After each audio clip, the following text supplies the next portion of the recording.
January transfer business done and dusted. Summer transfer business done and dusted in Valencia as well, by the way. You need to watch yesterday's Valencia episode if you want to see a crazy transfer window. So we have Crystal Palace versus Nottingham Forest to begin us today. We do have first, or actually second opportunity in the FA Cup to try and get ourselves the retention of that competition, but the league is really taking priority at the moment with the chance of Champions League football. I am sorely tempted to sim the game against Sheffield United, quite frankly, and concentrate on Premier League football today. Forest away will play. Brighton away will obviously play because that's the local derby for Palace. Burnley and Wolves we will sim. And then it's a case of, do I go as far as Manchester United and sim Sheffield United, or do I play the FA Cup game? At the minute, I am undecided. We're waiting for the next set of European fixtures to come as well. So even though February looks like it's relatively quiet, March looks like it's relatively quiet at the moment, it won't be. We will have Conference League knockout football in there. So Diamande will make his debut for us today. Malo Gusto will make his debut for us today. Slater now moved to left back. And, Carl Darlow is not making his debut for us today. I hope not to have to use Carl Darlow. I would have liked the sporty yellow loan, but bug's gonna bug. Right, drop the video like if you're enjoying this save, though. I'd very much appreciate it. Make sure you subscribe to the channel so you don't miss out on any more content here on the ChesnoidGaming channel, whether it be this save or the Valencia save. And, of course, come and join me on stream as well, either here on YouTube or on Twitch and Kick. Right, I will see you at the City Ground. Whoosh! Into the Midlands in England, and there's it's a shame that it doesn't actually show county, because I mean there's Notts County, so it's clearly just Premier League teams that are shown on the graphic then, which is a shame for moments like that when you can quite clearly see the other ground, the other side of the river. Well, welcome to the City Ground. There's no point waiting to show you the graphics. I might as well just give you the lineup here. Look, Mats Sells in goal for Forest. Nico Williams, Nikola Milenkovic, who's 84 rated. Morato and Zinchenko, they're back for. Anderson and Dominguez with Takefusa Kubo on the right as a new signing. Hudson-Odoi on the left. Gibbs White and Cali Mwendo gets the nod ahead of a slightly higher rated but less fit Chris Wood up top. They've got some options on the bench, including, of course, Dan Ndoye, who's been very good for them IRL. Back was pretty decent too. Murray Hutchinson also on the bench. One way, then the other. Uche. Oh, it's a great ball. Ismaila Sarr. He is deadly at the minute. Absolutely unplayable, Ismaila Sarr. Can't help himself but put the ball into the back of the net. Great movement from him there as well to spin him behind the gap between defence and the goal. And, well, at the minute, he's just deadly in between the sticks in the 6-yard box or 18-yard box. Look at this, the movement to back away. A lovely ball over by Uche as well. Top goal that, 1-0. Gusto. Jones. Sarr was the go-to, but it's a nice interception by Zinchenko. You expect him to be positioned well enough with the experience that he has. Here's Gibbs White. Out to Callum Hudson-Odoi.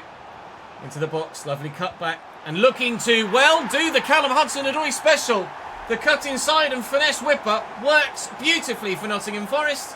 And in the 27th minute, the home side have themselves just as impressive an equaliser as the goal was for us to go in front in the first place. That is top draw from Callum Hudson-Odoi. I thought I'd positioned the defender well.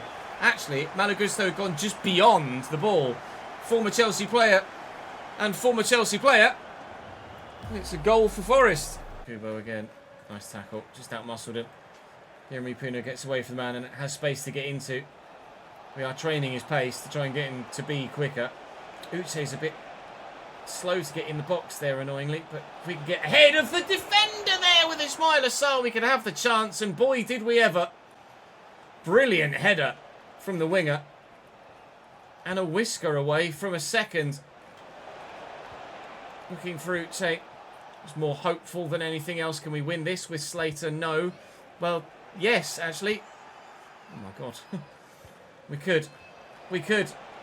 We could. We have taken the lead again before half-time. I knew I wanted to give it to Sarr somehow. We did, and he's bagged again. That's 4 in 2, I think, for him at the minute. Slater Forward to Yeremy Pino, looking for Wharton. Yeremy's gone again. It's great movement. And it's going to find Uche.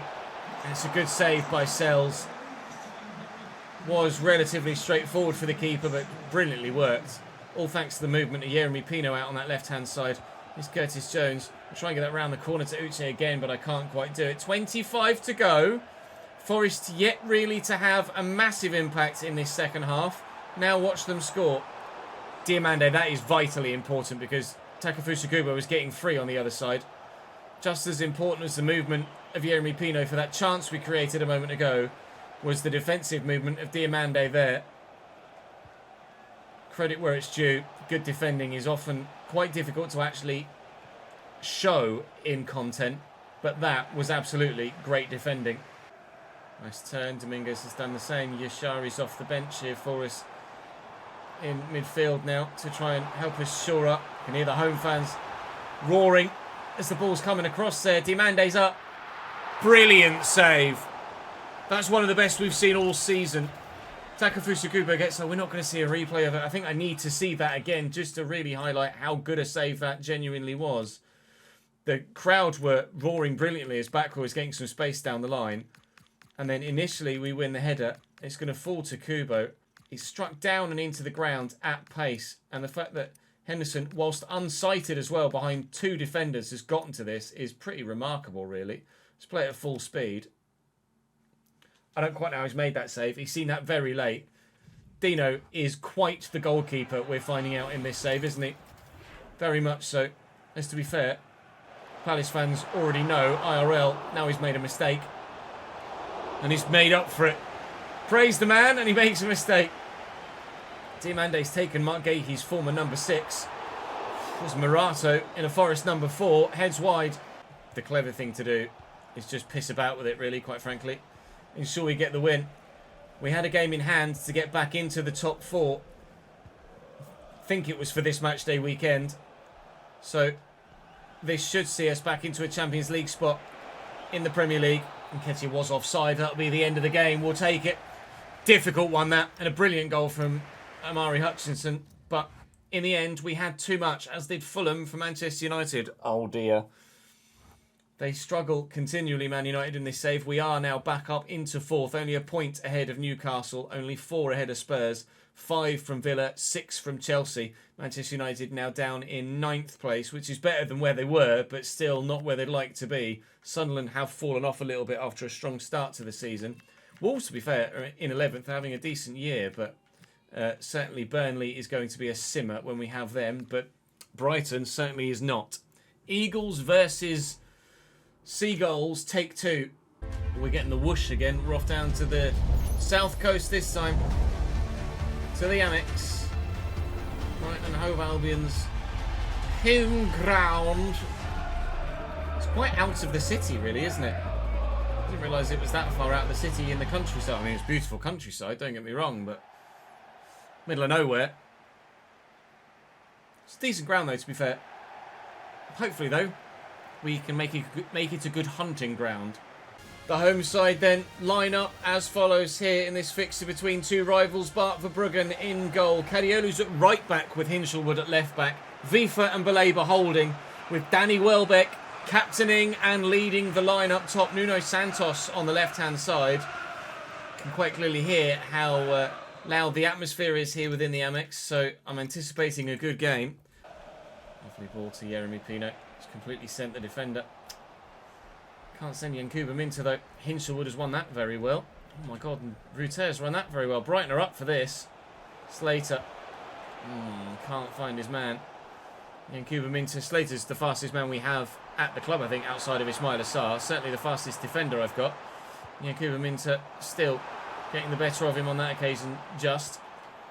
He's Welbeck. Yeah, Wells. Oh, it's not a foul. Welbeck just needs to get on the weight, so they're going to take it quickly. They're not. Who's their free kick taker? Nuno Santos, apparently. Can he take him? We're about to find out. We're not going to find out. That's weird. Hinshelwood, Nuno from open play. Well, what a strange decision from Brighton that was. Space for Ismaila Sarr. Flick it. Go. Gone. From their offensive free kick. Danny Welbeck's retiring. It's Uche. I thought it was Sarr. That's why I kept sprinting. I thought it was Sarr. Oh, wasted it. Nuno Santos getting away from Quinton Timber. Dummy again. Nuno Santos is on a hell of a dribbling run here. Welbeck. Rute!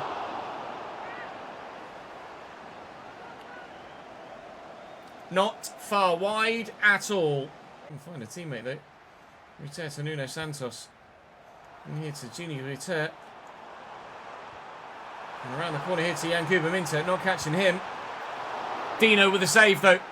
Top stop from the number 1 again. Corner to come in from Jack Hinchelwood.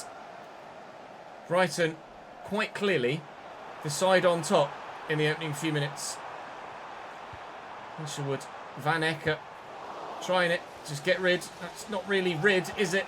Hinchelwood. Oh, Danny Welbeck should do better. Gifted the opportunity when he outmuscled the defender.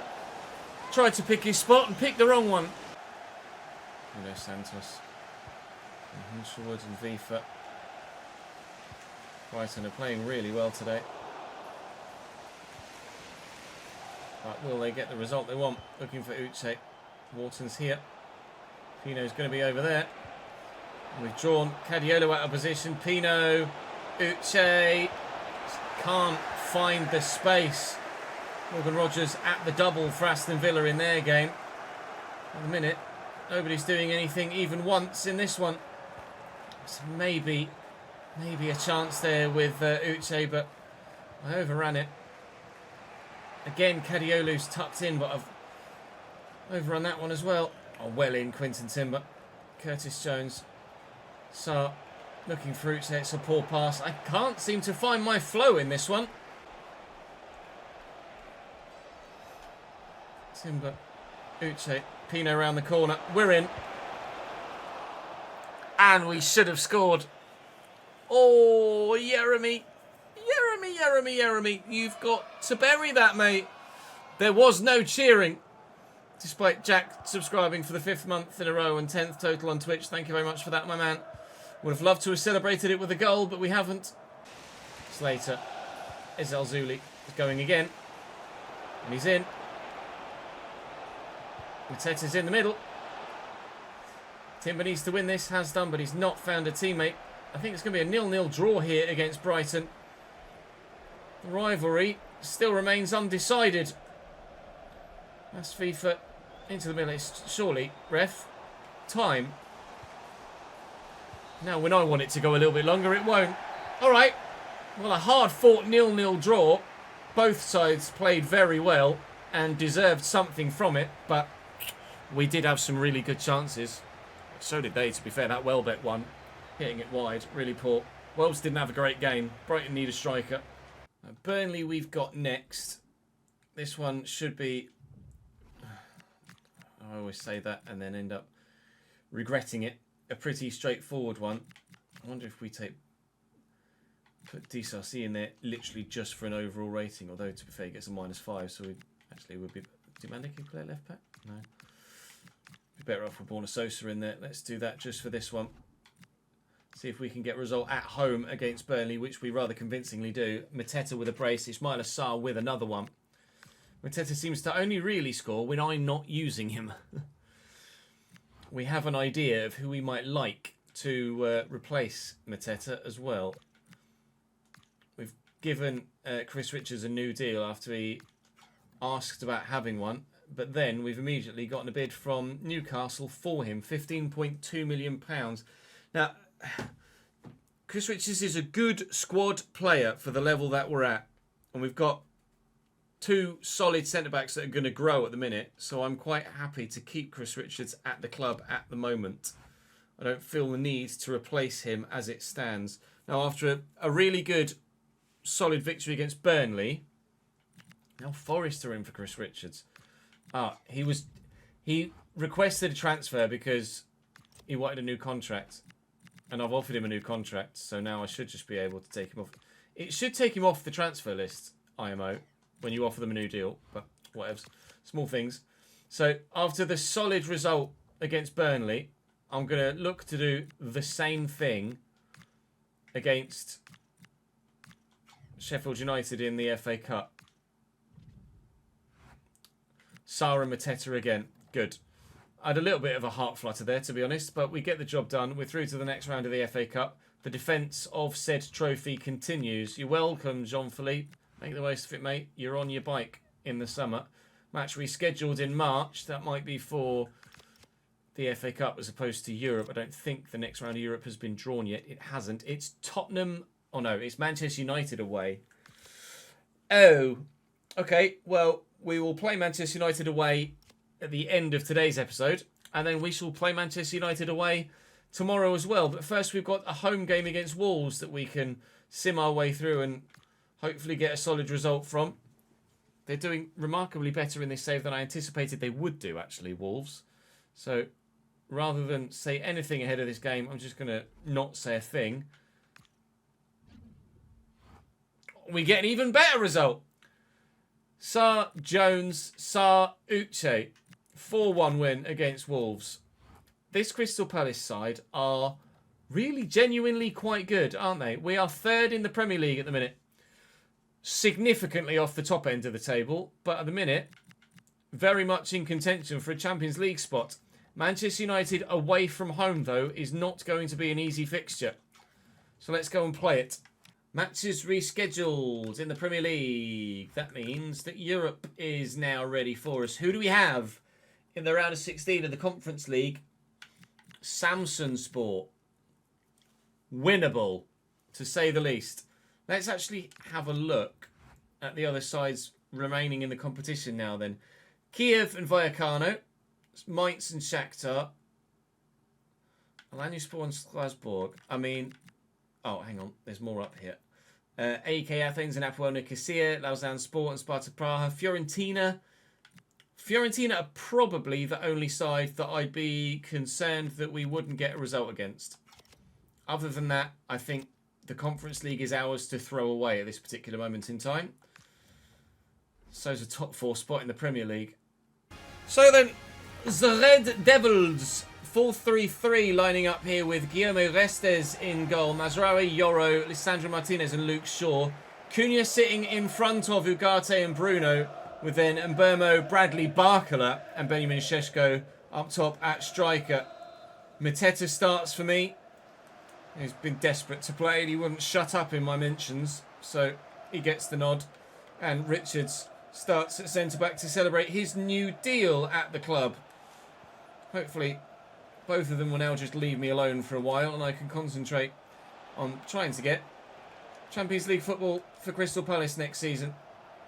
That'll be the dream. That's what we want. That's what hopefully we will get. You're offside. Oh, nice dummy from Mbermo. Completely dummy there, and he's away. Diamande I'm going to have to bring across to deal with it. Just haven't quite been able to do.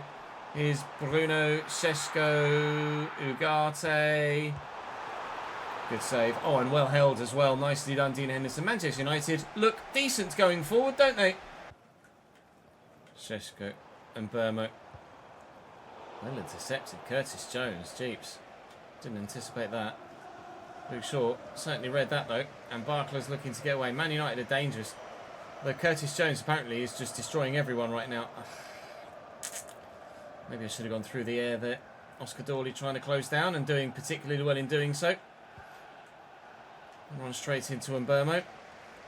I can't seem to count my own half at the minute here against Manchester United. This is very un-Manchester United-esque. Here's Mateus Cunha, drifted wide, out on the wing. And Barcola tucking in from the wing. I just can't get away. Please. For the love of God. Get out. Lovely ball. Sarr's in. Boss. I've every faith in Ismaila Sarr in those situations now. You just know it's a goal. 1-0 Palace. 17 goals for the season now for Ismaila Sarr. Dawley. Jones. Seemingly sat back a bit now. Man United. Oh, Matets. Well, That soon changed, didn't it? It had been all Manchester United for half an hour. And then in the space of 5 minutes, it's crumbled and fallen apart. Great chest control. Great finish. I play so infrequently with Mateta. Whenever I do play with him and score, which is even rarer, I forget to run to the corner flag and give it the old boom. Be a free kick for handball, is it? No, Malagusto blocks it legally. And a Manchester United corner. Interesting from Lenny Yoro and Burmo. Keeps. Thank you, Dino. Pump it long. Mateta's up. Surely he's going to win it. He has. Jones. Surely Ismaila Sarr's in behind. He is. Oh my God. Man, they're not going to concede a third, are they? Wow! Ismaila Sarr's finishing is out of this world right now. That had so much movement on it. A complete collapse from Manchester United. But the finish from Ismaila. I need to check and see what boosts he's getting, because that was a ridiculous goal. If you shoot a cross goal with Ismaila Sarr, it's just going in. He's got 80 finishing and he's only up to 85, but I mean, you'd never know. You'd say that was 95 the way it keeps flying in from him out on the right-hand side. Unbelievable. 3-0. Gusto with the throw. Curtis Jones away. Good. It's practically impossible to play a near post cross, isn't it? Walton. Dawley looking for Mateta. Oh, Mateta. I'll do it this time. Ready, ready, ready. No. Oh, I tried to go to the corner flag.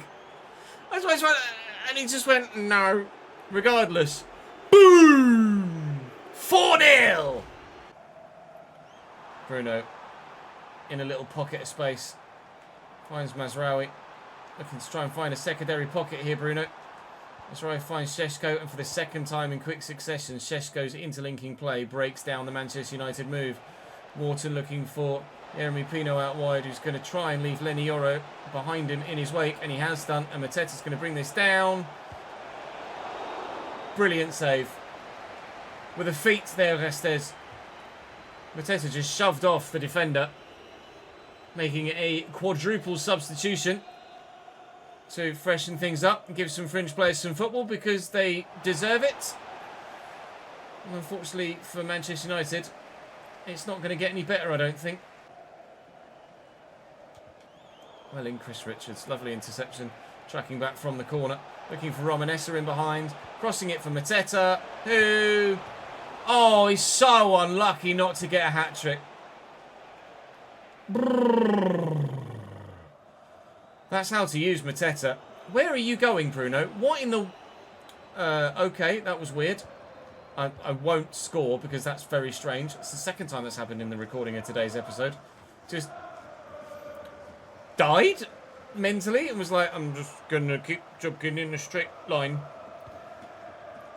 Mateta evidently is... Let him run in behind, play it over the top and let him try and bring it down. Sarr's on a hat-trick here, but I think he might have been offside there. Regardless, play will continue. Šeško. Terrible hold-up play from him. Šeško's been all over the place in this game, just as he arguably has been in real life for Man United. Mateta trying to power his way through. Can't. It'll be just the 4. It could have been more at Old Trafford. A stunning landmark victory for Crystal Palace away from home in the march towards Champions League football for the South London side. The new signings have slotted in very well indeed. We're having a wonderful time. Well, you imagine Tottenham will be a significantly more difficult fixture away from home at the beginning of the next episode. We are currently 3rd in the table. Aston Villa did have a game in hand, but they've drawn it. Arsenal have picked up a defeat somewhere along the way and have dropped to 5th now, 3 points behind us. Newcastle still 6th, actually having played a game more. Spurs 7th with us next, and if we lose it, that brings them right into the hunt for the top 4. Chelsea a little distant, Man United further away than they were now, obviously. We're looking very good for Champions League football for Crystal Palace for next season. Very good indeed at this particular moment in time.